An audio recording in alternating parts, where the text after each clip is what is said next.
할렐루야. 여호와는 나의 목자시니 내가 부족함이 없으리로다. 7시간 성경 통독 가이드. 역사서 개관. 사무엘상.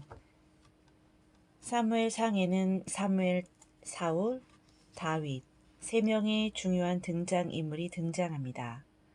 사실 책 이름이 사무엘이지만 책 내용은 다윗 왕에게 초점이 맞추어져 있어 다윗 왕의 풀스토리라고 볼 수 있습니다.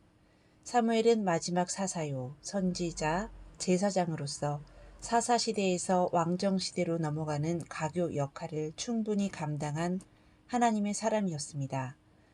사무엘 선지자를 통해 사울과 다윗이 기름 부음 받고 이스라엘의 왕이 되었기 때문입니다.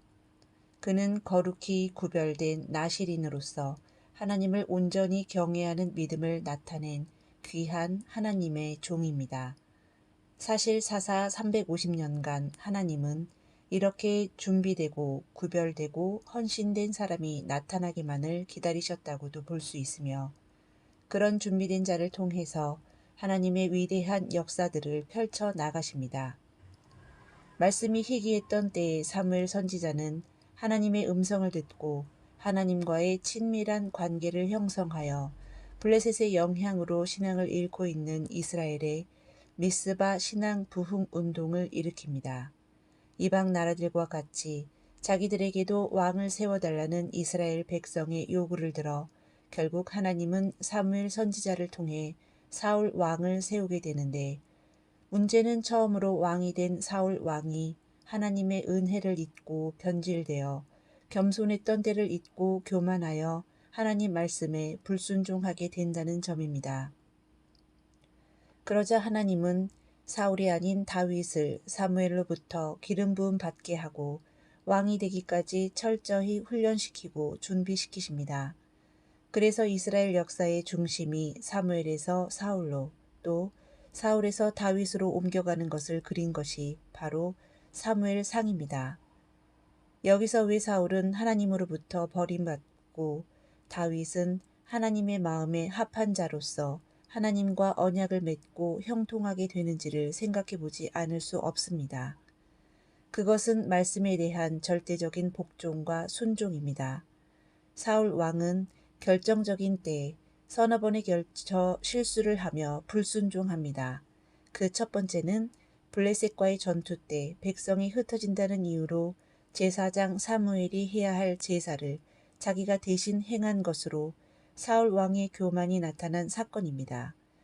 두 번째 실수는 아말렉을 진멸하라는 하나님의 명령에 거역하여 아말렉의 아각 왕을 살려두고 양과 소의 가장 좋은 모든 것을 남기고 진멸하지 않고 또 자기를 위해 기념비를 세운 것이고 세 번째는 하나님의 기름 부은 종 다윗을 시기심에 죽이고자 한 것이고 마지막 결정적인 잘못은 블레셋과의 전투를 앞두고 하나님께 물어도 하나님께서 전쟁의 승패에 대한 대답이 없다고 엔돌에 신접한 여인을 찾아가서 물은 것이 그것입니다. 이처럼 사울 왕은 결정적인 때에 오히려 하나님의 말씀에 순종하기보다는 자기 생각을 앞세워 불순종하는 마치 사사시대와 마찬가지로 자기 소견에 옳은 대로 행동했던 것입니다. 사울 왕은 시작은 좋았으나 끝까지 지속되지는 못했습니다. 이에 반해 다윗은 골리앗과의 싸움에서 얼마든지 위협을 느끼고 죽을 수도 있는데도 하나님의 이름이 모욕당하는 것을 참지 못하고 여호와의 이름을 모욕하면 그를 반드시 죽일지니 온 회중이 돌로 그를 칠 것이니라. 거류민이든지 본토인이든지 여호와의 이름을 모독하면 그를 죽일지니라. 레위기 24장 16절 말씀에 따라 물맷돌 5개를 들고 말씀을 이루고 순종하고자 목숨을 던졌던 것이고 두 번째로 다윗은 자기를 죽이고자 달려드는 사울 왕을 나의 기름 부은 자를 손대지 말며 나의 선지자를 해하지 말라. 시편 105편 15절는 말씀을 목숨을 걸고 지켰던 점입니다. 그리고 부하들이 배반하고 그일라 거민들이 배반하여도 끝까지 용서하고 관용하는 모습을 보이며 말씀에 순종하였기 때문입니다. 그리고 다윗의 이와 같은 말씀에 대한 절대적인 순종이 사실 그냥 나온 것이 아니라 삶에서 겪은 숱한 고난 속에서 하나님의 말씀을 놓치지 않고 믿고 의지하는 훈련을 받았기 때문에 가능했던 것입니다. 고난 당하기 전에는 내가 그릇 행하였더니 이제는 주의 말씀을 지키나이다. 고난 당하는 것이 내게 유익이라. 이로 말미암아 내가 주의 율례를 배우게 되었나이다. 시편 119편 67절 71절. 이처럼 사무엘상에서는 다윗이 말씀으로 사울 왕을 피해 박해 받고 고난받는 장면들이 잘 그려져 있는데 이 연단을 통해 다윗은 위대한 하나님의 사람으로 준비되고 있었던 것입니다. 사무엘하. 사울 왕의 시대가 막을 내리고 다윗 왕조가 시작되는 책입니다. 다윗 통치 기간 중에 일어났던 사건들을 가감하지 않고 사실대로 기록하였습니다. 다윗은 왕이 되는 과정에서 3번의 기름 부음을 받습니다. 이 사실을 통하여 우리는 기름 부음을 많이 받으면 받을수록 하나님의 마음에 더 합한 자로 세움을 입게 되며 더 온전함을 이루게 된다는 것을 깨닫게 됩니다. 다윗을 왕으로 세우시고 증언하여 이르시되 내가 이새의 아들 다윗을 만나니 내 마음에 맞는 사람이라 내 뜻을 다 이루리라 하시더니. 사도행전 13장 22절. 기름 부음을 받을 때마다 다윗의 사역은 깊이가 있고 폭이 넓어지고 힘이 있게 되었습니다. 그의 권위와 영향력도 증가되었습니다. 그리고 하나님은 그런 기름 부음이 충만한 다윗과 사무엘하 7장에서 그 유명한 다윗 언약을 맺습니다. 나는 그에게 아버지가 되고 그는 내게 아들이 되리니 그가 만일 죄를 범하면 내가 사람의 매와 인생의 채찍으로 징계하려니와 사울에게서 내 은총을 빼앗은 것처럼 그에게서 빼앗지는 아니하리라. 너의 집과 너의 나라가 내 앞에서 영원히 보존되고 너의 왕위가 영원히 견고하리라 하셨다 하라. 그리고는 다윗이 어디로 가든지 이기게 하셨습니다. 한번 믿을 때 충성스럽게 잘 믿으면 이렇게 하나님으로부터 프리미엄이 많은 형통의 복을 받게 되는 것을 보게 됩니다. 그러나 잘 나갈 때 우리는 선줄로 생각하는 자는 넘어질까 조심하라는 말씀을 잘 붙잡아야 하는 것을 다윗이 범한 밧세바 간음 사건을 통해 배우게 됩니다. 그 일로 인해 다윗이 집안에는 칼이 떠나지 않게 되었고 결국 자식들끼리 치고받고 죽이는 상황이 벌어지게 되었습니다. 이후 다윗은 아들 압살롬의 반란과 세바의 반란을 겪으며 혹독한 대가를 치르게 됩니다. 심은 대로 거두게 되는 법입니다. 죄를 심상히 여겨서는 안 되며 그 대가를 반드시 치르게 된다는 것을 우리는 기억해야 할 것입니다. 또 한편 다윗은 교만한 마음의 인구조사를 요압 장군에게 시키고 맙니다. 그 결과 3일간의 전염병으로 백성 7만 명이 죽임당하는 징계를 하나님으로부터 받게 됩니다. 왜 인구조사를 하나님께서 징계하셨는가? 그 이면에 있는 다윗의 숨은 마음이 교만이었기 때문입니다. 자기를 자랑하고픈 마음이 하나님 보실 때 잘못된 것이었습니다. 하나님은 교만한 자를 대적하시고 겸손한 자에게 은혜를 베푸시는 하나님이십니다. 열왕기 상하. 사울의 다스림과 다윗 왕가의 출발을 다루는 것이 사무엘상 하라면 열왕기 상하는 다윗의 아들인 솔로몬과 왕국의 분열 그리고 북이스라엘이 아수르에 멸망당하고 남유다는 바벨론에 멸망당해 포로로 끌려갈 때까지의 남북 왕들의 이야기를 다루고 있습니다. 열왕기 상하는 마치 고구마 줄기와도 같아서 잡아 뽑으면 시대와 연결된 12권의 예언서, 포로 시대의 에스겔서와 다니엘서, 포로 귀한 시대의 학개서와 스가랴서와 말라기서 제외가 달려 나옵니다. 열왕기 상하는 전반적으로 북이스라엘을 중심으로 기록했습니다. 특히 열왕기상은 거의 대부분이 솔로몬과 르호보암과 아합 왕의 기록입니다. 현재 22장 중에서 20장의 중심이 이 세 사람입니다. 나머지 두 장에서 남유다와 북이스라엘의 왕들이 간단히 소개됩니다. 북이스라엘이 이 아수르에게 멸망당한 시기, 즉 열왕기하 17장 이후부터는 남유다에 대해서만 기록하고 남유다가 바벨론에 의해 멸망당해 끌려가는 과정까지 기술하고 있습니다. 구약 성경을 읽다 보면 나라가 망하는 것이 외부의 적 때문이 아니라 사실은 내부의 부패, 즉 우상 숭배로 인하여 망하게 된다는 사실을 말씀하고 있습니다. 즉 다름 아닌 우상 숭배가 결국 나라를 망하게 하는 극명한 원인임을 보여주고 있습니다.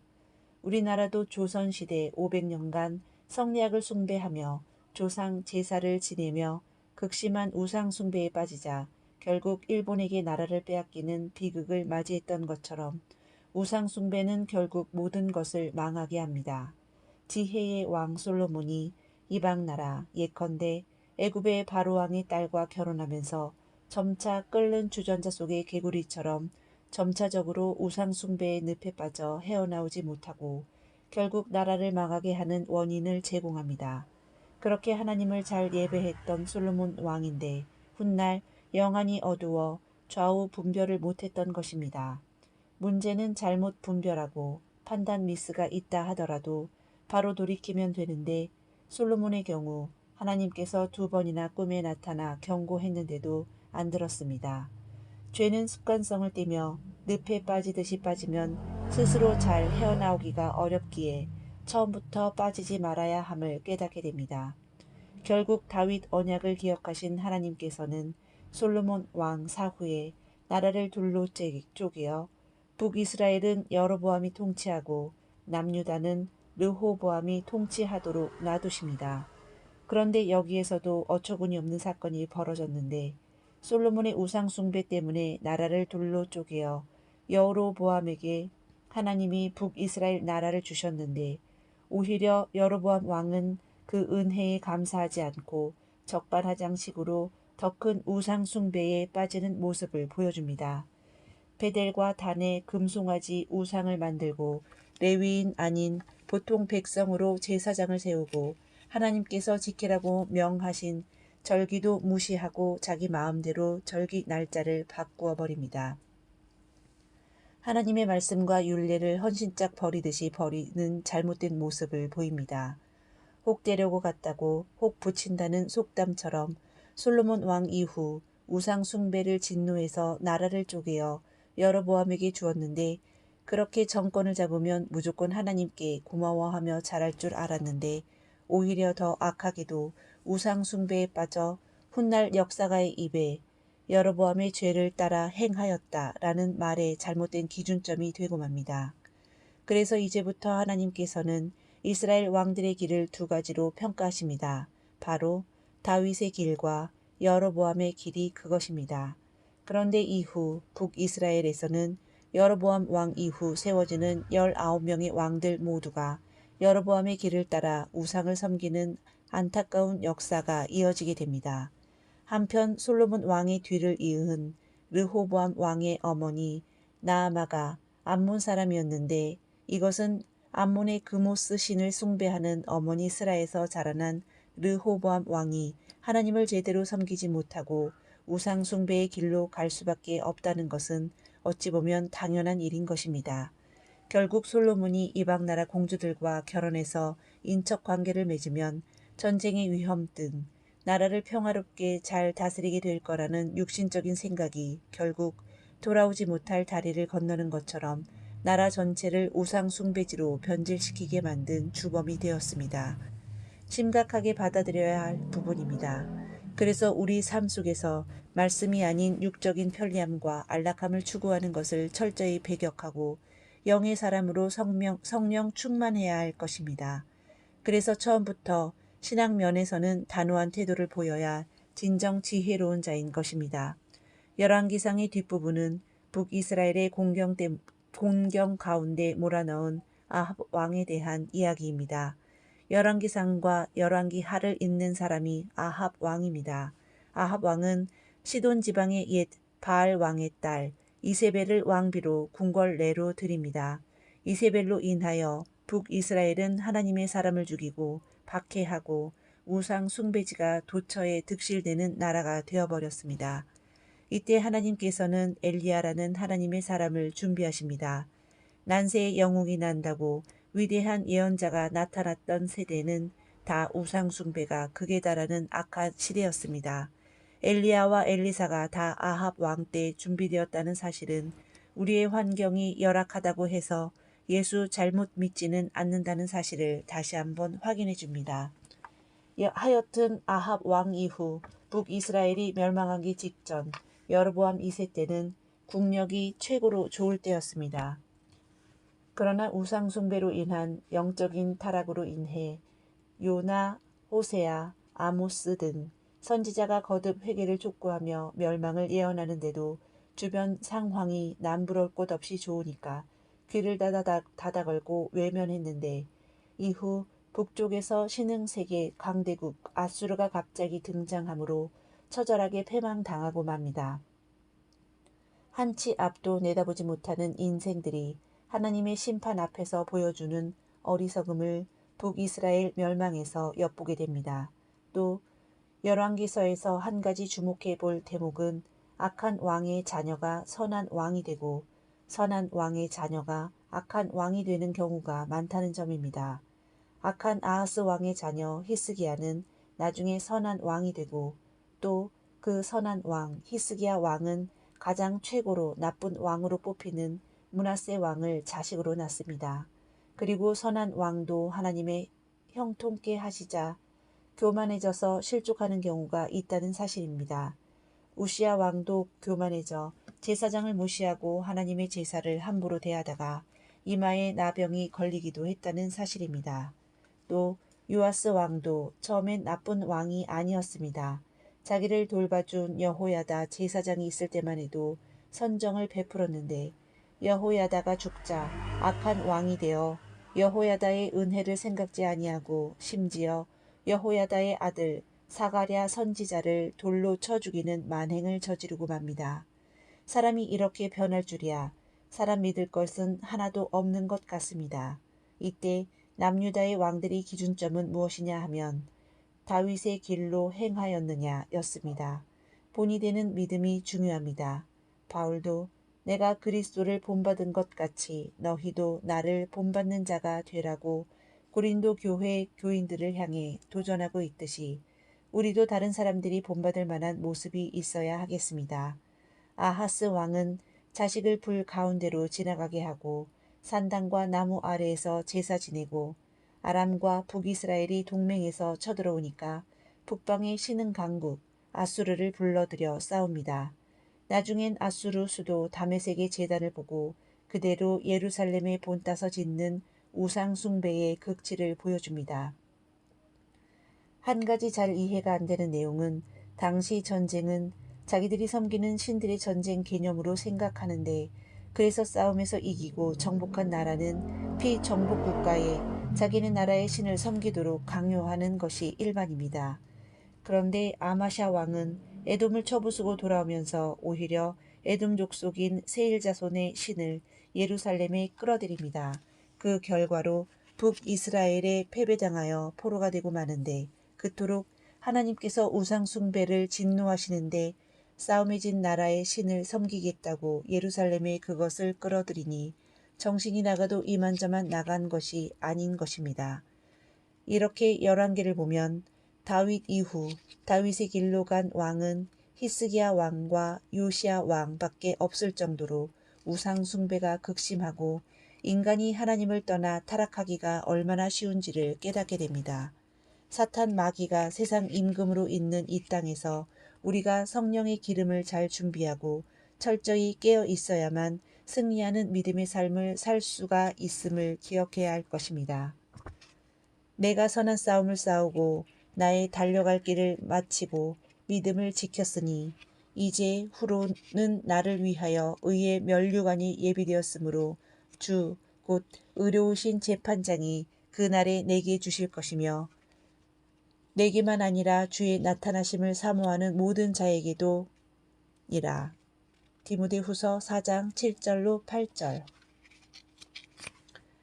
7시간 통독 가이드 역사서 개관 두 번째 시간을 마치겠습니다. 샬롬.